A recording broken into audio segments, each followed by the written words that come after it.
Hi everybody, how's it going? It is October 2nd, 2021. My name is Melissa and this is my channel Geeky Witch about all things cross stitch in my life. And if you were here yesterday, you know that October is going to be a daily posting for me, partially to show you the daily progress I make on one piece throughout the month. That would be my Witch's Wheel by Glendon Place. And it's also a gradual unboxing of the Black Needles Society trick-or-treat box, which has gifties for every single day in October. And I intentionally did not open the box. I do not know what I'm getting, so I'm opening them up on screen with y'all here. So if you're new to my channel, welcome. This is not how I normally do things. I tend to be kind of a sporadic poster, but I'm glad you've stopped by, and if you're a repeat visitor, welcome. Thanks for coming to spend some more time with me, and I hope you guys will come back again later and let me know where you're posting if you're on FlossTube. So let's get started with things for tonight. The first thing I'll show you is my Witch's Wheel. So this is the pattern by Glendon Place, and the fabric is 32 count solar Belfast linen from Picture This Plus. It comes off with a little bit of yellow on the screen, but that's not quite right. It really is orange. I mean, like primary orange with a darker orange in it.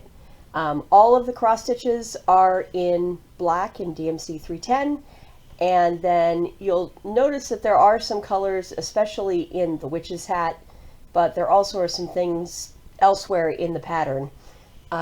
All those other colors are beads. So this is very, very blingy when it gets done. So yesterday I showed my start off point, and I did not get that much done last night. I forgot that my son had a karate thing last night, and that kept us out for a decent amount of time. And then I was just wiped from the week, from the work week. It just kind of been a weird week, and I was wiped a lot of today too. So I haven't gotten as much stitching in as I'd hoped in a 24-hour period, but I did finish one of the motifs, so that's always good. So here's where I am right now, and I'm trying to get my balance here to have it centered. So if you saw it yesterday, it's not going to look all that much different, but I did finish this cauldron right here. So the majority of the quarter of that section of the pattern, I divide it into quarters, you know, by the heads. The majority of that is done. The only thing left to do is down here on the bottom, and it's going to be a star that looks like this, and then the salamander here. So that's what I'll be working on next, and then after that I'll be moving into that final quarter over there. And yes, I do realize if you're familiar with the pattern, I did forget to put the square in the middle of that witch's head, so I'll be starting with that once I move over there. But that's where I am tonight, and hopefully I'll get some more good progress on it tonight while I watch some junky TV, probably Stitching to Violence like I normally do. First 48 and I usually have a date night to stitch because it's background noise that I don't have to pay attention to. So that's where that stands, and there'll be more progress on that tomorrow. Since it's Saturday, I'm going to show you some of the progress on other things I'm working on as well. And I've kind of been working on a few things over the past several weeks, so I'm just kind of going to break it up through the month so, you know, I have stuff to show you. The first one that I'm going to show you is a finish, which I know, me finish something, I always have huge amounts of whips, but I actually do finish things on occasion. So last month I was working on Early Americans from Little House Needleworks, and I finished Betsy Ross. Isn't that awesome? I'm really, really happy with that came out. This one is stitched on 40 count granite dust from Silk Weaver. It is linen, and I am doing it in the called for threads.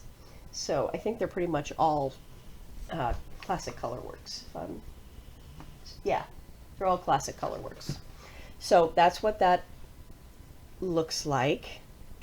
The rest of the framing is done, as you can see. And now I have moved down to the Molly picture square down in the bottom corner. The reason why I'm down here is because last spring I had a challenge on Crystal Academy where one of the challenges was to put, 200 stitches or whatever on something that could explode or was a cannon. And hey, Molly picture, it has a cannon. That round thing is the wheel there. So this is the chart I am now working on. And if you're not familiar with this series, it's a 9-part series.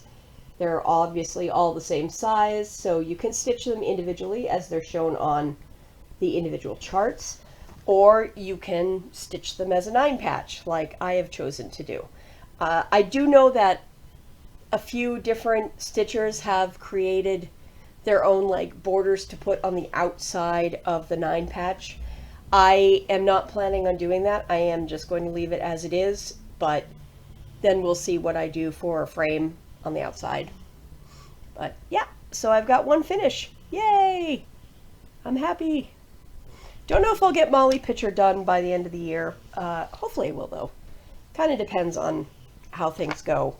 As I'm getting closer to the holidays, I'm realizing, I've got ornament stitching to do, and the end of it's like, oh yeah, it's October, there's not much time left in the year.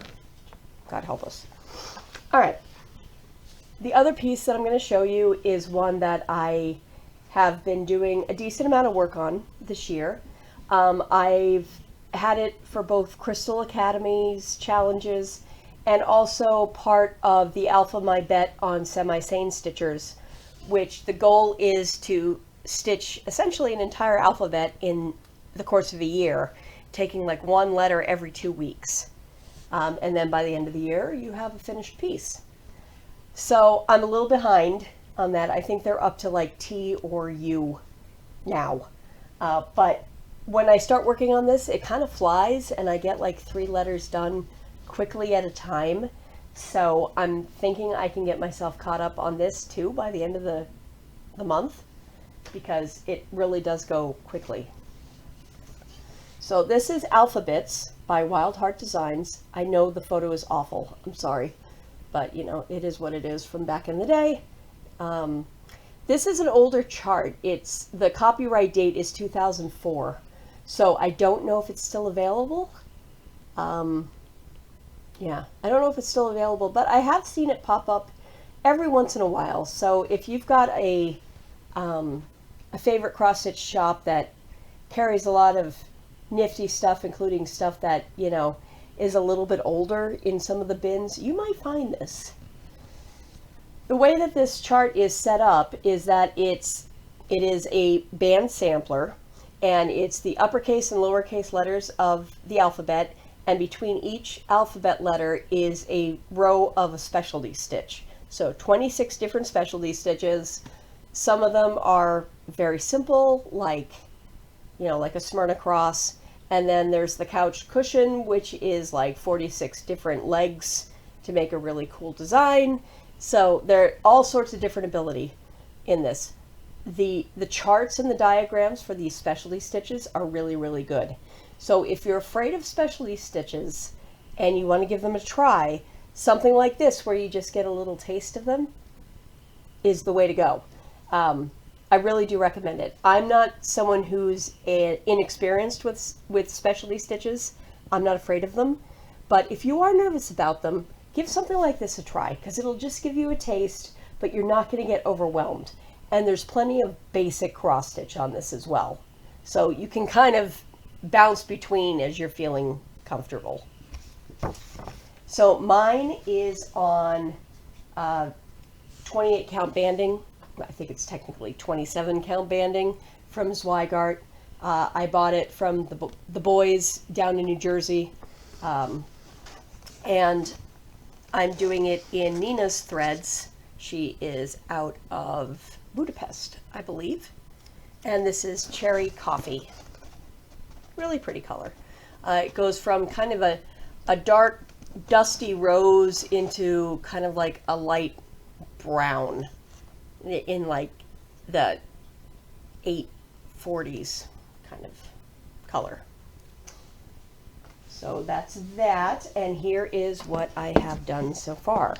So in the beginning of the year, I'm just unwinding my scroll frame here so I can, don't go anywhere. These things are dangerous. In the beginning of the year, I was only on letter C on this. I'd had it kind of sitting and rotting for a long time. Here's where I am now. So we've got all of these letters, and I'm just going to lightly scroll this up for you so you can see all the specialty stitches. And all of this is done just in that one color of floss. A couple of my skeins have slightly darker pinks on it than others, which, you know, is how hand-dyed floss goes. But I am very happy with my progress on this. This is the scariest stitch. This is the couch cushion, which has 46 legs to it. It looks really scary on the paper, but if you just follow all the numbers, you go, oh, it's the same thing, just repeated 4 times. It's really not that bad. So I'll keep going. So I am on letter O. And what's going under here are a few hearts in Rhodes stitch. So they, you know, make nice long leg lines, and they kind of overlap each other and develop a really neat texture in them as you develop it. So that's where I am there.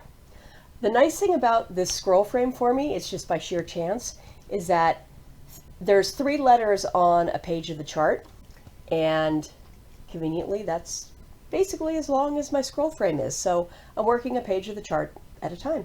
Very, very convenient. So that's where that is. This will be done by the end of the year. I have absolutely no doubt I'm going to get this one done by the end of the year, because it takes me like a couple of nights to get 3 of the letters done. I don't know why it's taking me so long to get this done, other than the fact that I have way too many projects going at the same time. So that is my whip status and my finish status for right now. So at this point, I'm going to warn those who do not want to see what's in the bag that this is where you probably want to depart me for the evening. Thank you again for stopping by. And if you don't mind being spoiled or are curious to see what came in the bag, this is where we're now going to open everything. All right, well, not everything, just day 2. So yesterday, after struggling to do the coin scratch on the calendar to tell you what you have, I did it off screen before I started filming tonight, but I immediately put my coin over the circle so I can be surprised opening everything. So I have not read what's on this card, and thankfully when you scratch it off, it's black with light lettering, so it actually is a little harder to read unless you bring it right up to your face. But here is day 2 with classic Halloween on the back. Bride of Frankenstein. Very, very nice. Again, a great little bag that you probably could stitch on pretty easily. And day 2, it's soft. Oh, it is blood spattered Aida fabric. All right, 18 by 14 inch, 18 count Aida, custom printed. Do not wash. I can read English, really. So the thing is, yes, what I just said, it blood spatter 18 count Aida by Stitch Life Mag. Called for by the designer, fabric for your first kitted Halloween project, which I presume will be coming up in later days. Let me open this up.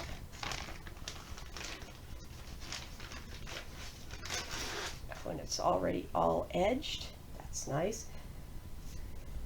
That is funky. You know, I've seen a couple of the different designers who else is doing blood spatter on their, it's not Fortnite Fabrics, is it? Somebody else is doing a blood spatter. And it's just, this is one of those things that I would never buy for myself, so I'm kind of happy it's in here. So this is awesome. Already serged. And I am not a fabric snob. I do not only work on one thing of fabric. So although you see me working on a whole ton of stuff that's on linen or high count even weave, I'm perfectly happy to work on 18 count or even 14 count Aida. It's whatever the pattern calls for. It's a texture and it's a different look. That's my opinion on different fabrics.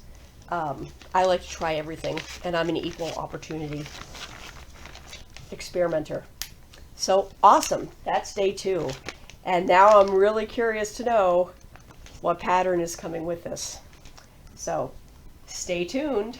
Tomorrow we will open up Gifty number 3.